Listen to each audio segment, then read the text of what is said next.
Ever get that feel, like when you're all revved up about something new? Mm-hmm. Maybe it's a new skill you want to learn, or like a side hustle you've been thinking about, Yeah. or even that business idea you just can't shake. It keeps you up at night. Oh, yeah. I know that feeling.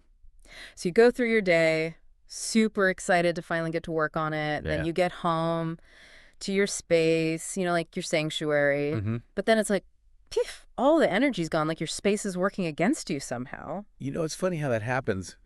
It really shows just how much our environment, affects us. Yeah.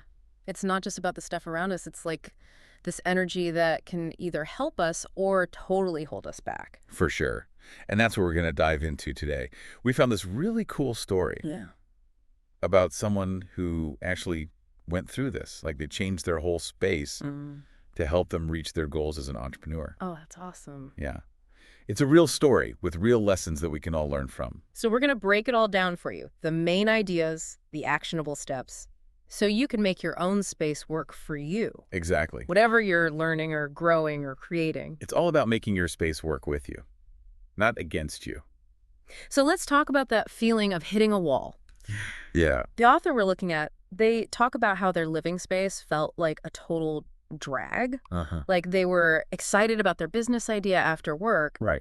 but then being at home with all their stuff around just killed the vibe. Right. They said it felt cluttered, not inspiring at all, just blah. Have you ever felt that? Like you're psyched to do something, but your space is just like, no. All the time. That disconnect is so common. It's like your goals and your environment are fighting.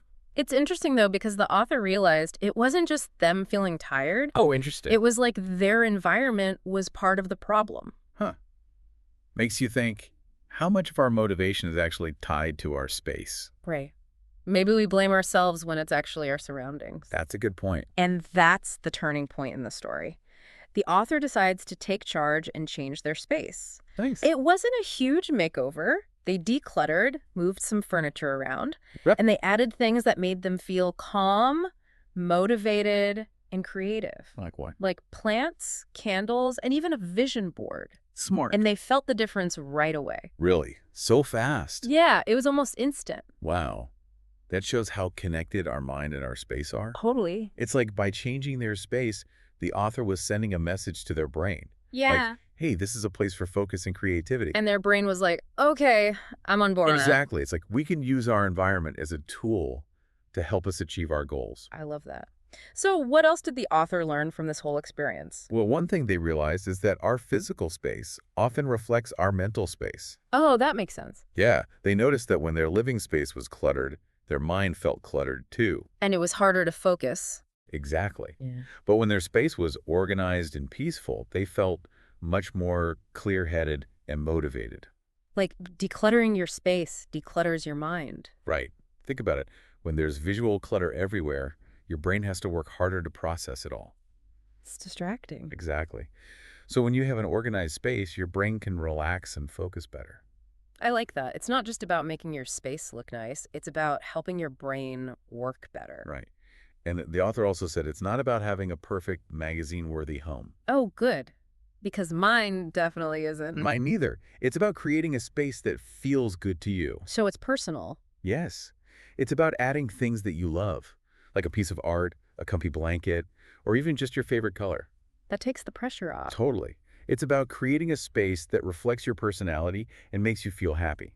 It's your own little haven. Exactly. Something else the author talked about was the feeling of letting go when you declutter. Oh, yeah. It's not just about getting rid of stuff. It's like releasing mental and emotional baggage, too. Interesting. They said that holding onto things you don't need can make you feel stuck. I can see that.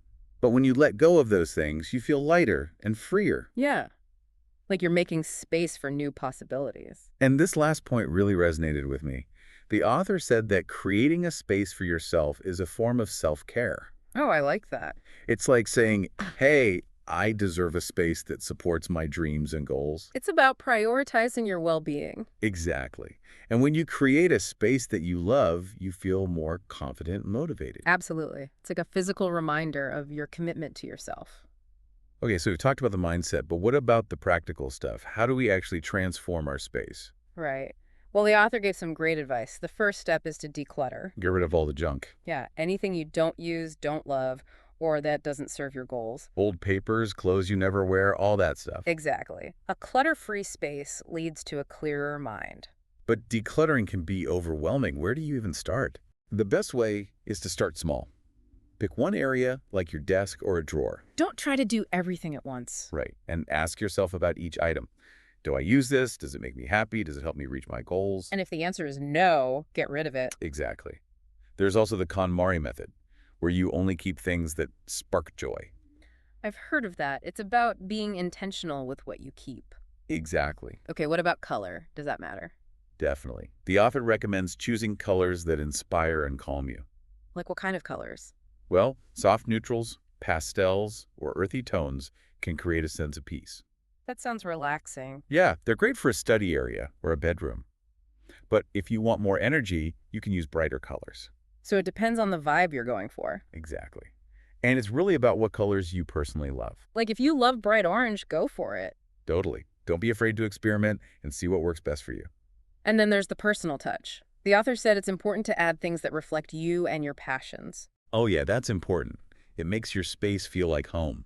Like artwork, motivational quotes, or photos. Exactly. These things can inspire you and remind you of what's important. They make your space feel more personal.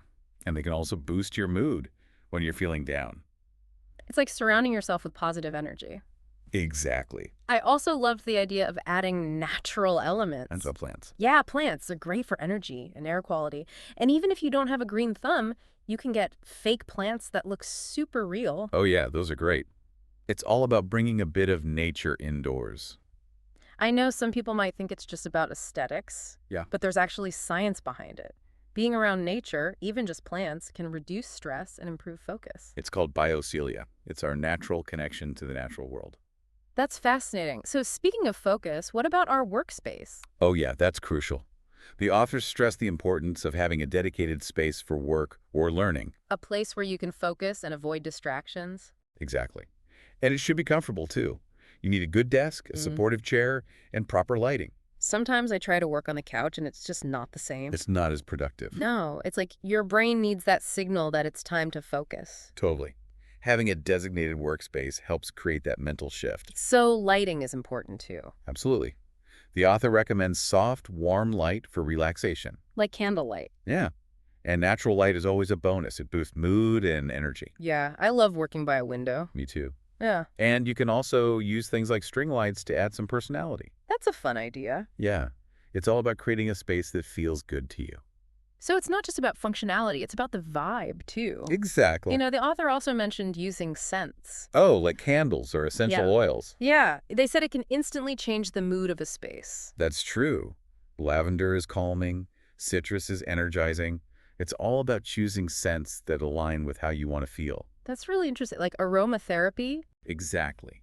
It's about using scents to influence your mood and well-being. Our sense of smell is powerful. It is. It's directly connected to the part of our brain that processes emotions. That's why certain smells can bring back memories. Exactly. So using scents intentionally can be a great way to create the atmosphere you want. And the last piece of advice from the author was to stay organized. Keep things tidy. Yeah, it's not just about decluttering once and then forgetting about it. You have to maintain it. It's about creating habits that prevent clutter from building up. Like putting things away immediately after you use them. And doing a quick tidy up at the end of the day. Exactly. It doesn't have to be a huge chore. Just a few minutes here and there can make a big difference. So the author's main message is that we have the power to create a supportive environment for ourselves. No matter where we're starting from. It doesn't matter if your space is big or small, rented or owned, you can make it your own. It's about taking control and making your space work for you. And they encourage us to take action right away. Don't wait for the perfect time. Just start with one small change. Like rearranging your desk, adding a plant, or putting up a vision board. Anything to get the ball rolling. Exactly. That first step is important. It shows you're serious about creating a space you love. So the big takeaway here is that our environment has a huge impact on our learning, creativity, and motivation. It's not just about aesthetics. It's about creating a space that supports our goals and dreams. And we can do that by using all the practical strategies we talked about today. Decluttering, choosing colors, adding personal touches, bringing in nature, creating a functional workspace, using lighting and scents intentionally, and staying organized. It sounds like a lot, but even just implementing a few of these things can make a big difference. It's about taking it one step at a time. And remembering that it's a journey, not a destination. Exactly. You could always keep evolving your space as you grow and change. So, the learner, here's a thought for you to chew on. What's one small change you can make to your space today? Yeah, something that aligns with your current goals. Maybe it's clearing off your desk before your next study session. Or adding something inspiring to your workspace. Whatever it is, take that first step and see what happens. It might surprise you how much of a difference it makes. And remember, your space is a reflection of you. You have the power to make it a place that supports your growth and helps you achieve your dreams. So go out there and create a space that you absolutely love. A space that makes you feel happy, motivated, and ready to take on the world. We're rooting for you. We are! Until next time, keep learning, keep growing, and keep creating. Bye for now. See you later.